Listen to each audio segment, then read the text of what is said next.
காலத்திலும் முந்தைய ஆண்டை விட சரக்கு போக்குவரத்தில் சாதித்து காட்டிய இந்திய ரயில்வே.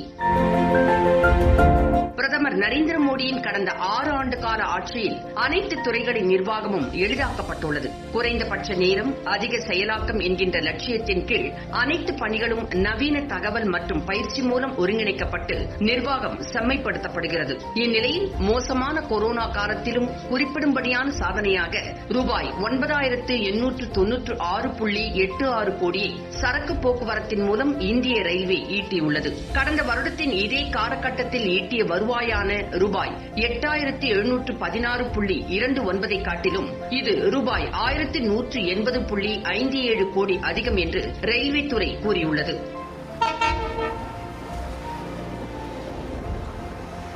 சரக்கின் அளவுகளை பொறுத்தவரை கடந்த வருடத்தின் இதே காலகட்டத்துடன் ஒப்பிடும்போது இது 15.3% அதிகமாகும். இதன் மூலம் சரக்கின் அளவு மற்றும் சரக்கு போக்குவரத்து ஆகிய இரண்டும் அதிகரித்துள்ளது தெளிவாகிறது.